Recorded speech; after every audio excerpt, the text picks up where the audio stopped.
इस बीच हिंदू पक्ष की तरफ से वकील अश्विनी की तरफ से क्या कुछ कहा गया है वो भी आपको सुनवाते हैं। लौटती हूं आपके पास, सुनिए। ये कानून कहता है कि रिलीजियस कैरेक्टर नहीं बदलेगा। हमारा भी यही कहना है कि रिलीजियस कैरेक्टर नहीं बदलना चाहिए, लेकिन मुगलों ने आके यहाँ रिलीजियस कैरेक्टर चेंज कर दिया। हम चाहते हैं कि जो पुराना जो ओरिजिनल रिलीजियस कैरेक्टर था उसको रिस्टोर किया जाए। मैं उदाहरण के साथ बताता हूँ कि अभी मैं सुप्रीम कोर्ट में हूँ, काली कोर्ट में हूँ, तो मैं वकील जैसा दिखता हूँ।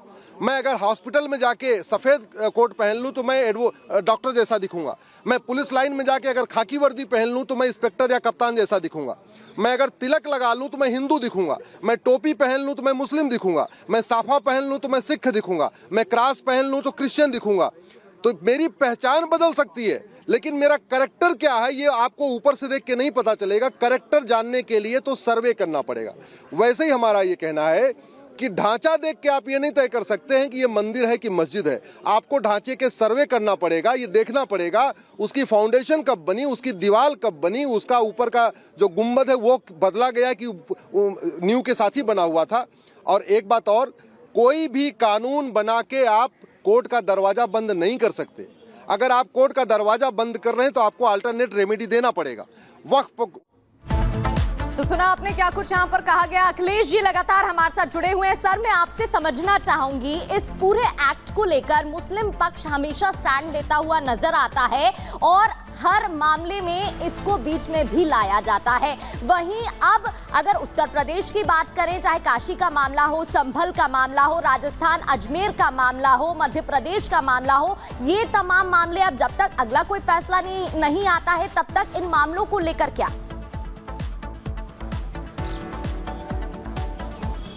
देखिए, साफ कर दें कि इन मामलों में जो पहले से अदालत में पेंडिंग है, ये मामले निचली अदालत में पेंडिंग है, उन पर सुनवाई चलती रहेगी।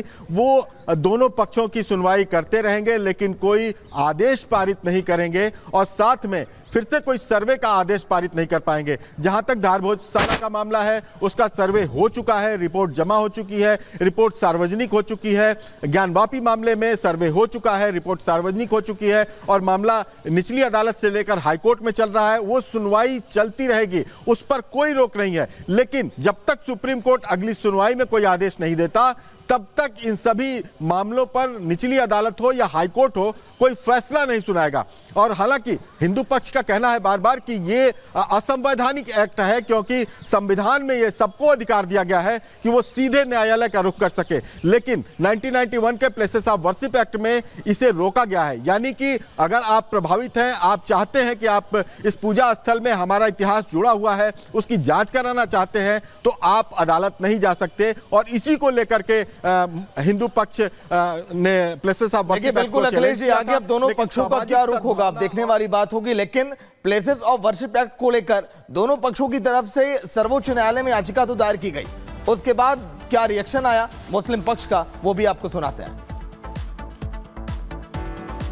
तो अभी जैसे सुनने में आ रहा है कि 4 हफ्ते का सुप्रीम कोर्ट ने मतलब टाइम दे दिया है और 4 हफ्ते सेंटर को मतलब के तरफ डाल दिया है कि सेंटर मतलब जो है ना, जो 1991 एक्ट है उसके बारे में मतलब उसका क्या नज़रिया है वो बताए। और उसके बाद जो है बाकी अब आगे कोई मतलब जो है पिटीशन नहीं दायर होगा, मतलब जो है सर्वे के लिए।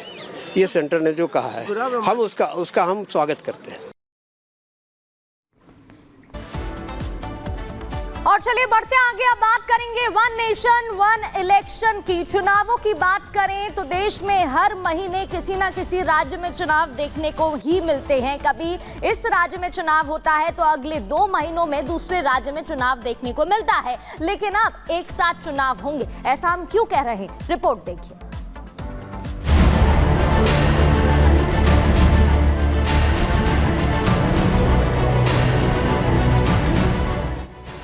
देश में अब एक साथ चुनाव कराए जाएंगे। खबर मिल रही है कि एक देश एक चुनाव बिल को कैबिनेट की मंजूरी मिल गई है और मंजूरी मिलने के बाद one nation one election bill को इसी शीतकालीन सत्र में पेश किया जा सकता है।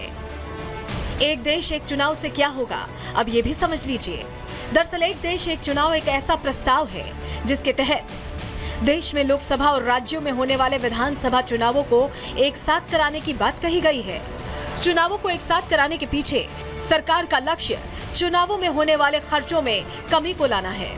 वन नेशन वन इलेक्शन यानी एक देश एक चुनाव का प्रस्ताव मोदी सरकार के मैनिफेस्टो में भी शामिल रहा है। अगर शीतकालीन सत्र में सहमति बनती है और बिल पास होता है तो आगे से पूरे देश में एक साथ लोकसभा और राज्यों के चुनाव होंगे। यहाँ एक गौर करने वाली बात यह है कि देश में एक देश एक चुनाव की अवधारणा कोई नई बात नहीं है। देश में 1951 से लेकर 1967 के बीच एक साथ ही चुनाव होते थे।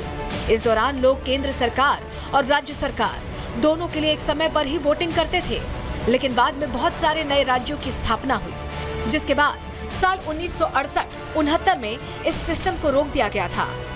लेकिन 2014 में जब से मोदी सरकार सत्ता में आई है, एक देश एक चुनाव पर बात होती रही है। पिछले कुछ सालों से इस प्रक्रिया को फिर से शुरू करने पर विचार किया जा रहा था, लेकिन अब जो खबर सामने आ रही है उससे माना जा रहा है कि देश में जल्द ही एक साथ लोकसभा और विधानसभा के चुनाव कराए जाएंगे। Bureau report, Republic Bharat. वहीं देश के कई राज्यों में इस समय एनआईए टेरर फंडिंग और आतंकी गतिविधियों को लेकर लगातार दबिश दे रही है। तलाशी अभियान लगातार जारी है, लेकिन महाराष्ट्र की बात करें, झांसी की बात करें और कई राज्यों में कई ऐसे लोगों को भी पकड़ा गया। अब यह चेक किया जा रहा है कि कहीं इनका कनेक्शन जैश के आतंकियों से तो नहीं है। रिपोर्ट आप देखिए।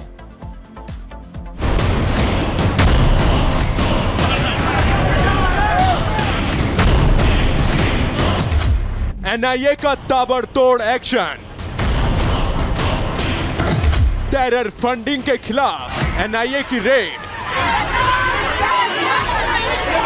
4 राज्य 19 ठिकानों पर तलाशी।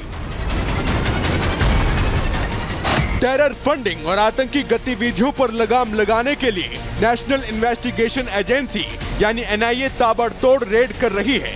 4 राज्यों के 19 ठिकानों पर तलाशी चल रही है। लेकिन यूपी के झांसी में एनआईए की छापेमारी के बाद बड़ा बवाल खड़ा हो गया। ऑनलाइन दीनी तालीम देने वाले मुफ्ती खालिद नदवी को एनआईए अपने साथ ले जा रही थी कि तभी मोहल्ले के लोगों का वहां जमावड़ा लग गया। भीड़ नदवी को छुड़ाने की कोशिश करने लगी और एनआईए के सामने घेराबंदी करके खड़ी हो गई। मुफ्ती खालिद नदवी पर आतंकी संगठन जैश-ए-मोहम्मद से जुड़े होने का शक है। एनआईए ने नदवी के घर पर 10 घंटे तक तलाशी ली।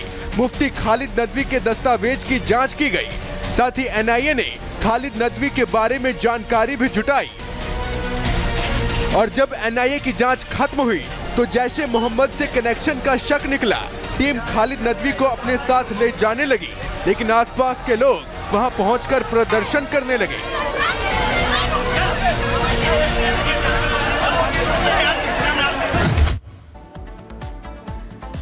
और बात करेंगे दिल्ली विधानसभा चुनाव से पहले सभी दल चुनावी तैयारियों में जुट गए हैं। इसी कड़ी में मुख्यमंत्री आतिशी से रिपब्लिक भारत की टीम ने बात की है। क्या कुछ उन्होंने कहा है, आपको सुनवाते हैं। 2013 से जब से आम आदमी पार्टी बनी है, दिल्ली की महिलाएं हमारे साथ खड़ी रही हैं और दिल्ली की महिलाओं को अरविंद केजरीवाल जी ने जो जो भी वादे किए वो पूरे करके दिखाए। चाहे बिजली सस्ती करनी हो, चाहे पानी फ्री करना हो, उनके बच्चों को अच्छे स्कूल देना हो, उनको मोहल्ला क्लिनिक में फ्री इलाज देना हो, फ्री बस यात्रा देना हो। आज तक कोई ऐसा वादा नहीं है जो अरविंद केजरीवाल जी ने दिल्ली की महिलाओं को किया हो और वो वादा पूरा ना किया हो। आज भी ये वादा किया है कि चुनाव के बाद 2100 रुपए उनके खाते में आएंगे। तो जब अरविंद केजरीवाल जी ने वादा कर दिया है वो तो गारंटी है, वो तो होना ही है। लेकिन इस महिला सम्मान योजना से या महिलाओं के लिए जो योजनाएं लाई जा रही हैं, क्या लग रहा है कितना फर्क पड़ेगा विधानसभा चुनाव पर? देखिए, ये तो दिल्ली की जनता बताएगी, लेकिन दिल्ली की जनता को एक बात पे तो भरोसा है कि जो वादा एक बार अरविंद केजरीवाल ने कर दिया, चाहे कितनी भी मुश्किल सामने आ जाए, अरविंद केजरीवाल अपना वादा पूरा करके ही रहेंगे। इसलिए अगर आप दिल्ली की महिलाओं से पूछेंगे, उनको इस बात पे भरोसा है कि अगर अरविंद केजरीवाल ने 2100 रुपए का वादा कर दिया है तो वो जरूर पूरा होगा, क्योंकि महिलाओं के समान। तो आप सुन रहे थे मुख्यमंत्री आतिशी ने कहा तैयारियां तमाम चल रही हैं और इसी को लेकर काम भी हो रहा है। वहीं तस्वीरें लगातार आपको दिखाएंगे दिल्ली चुनाव की भी, लेकिन ब्रेक के बाद आपको दिखाएंगे प्रहार सलोनी के साथ।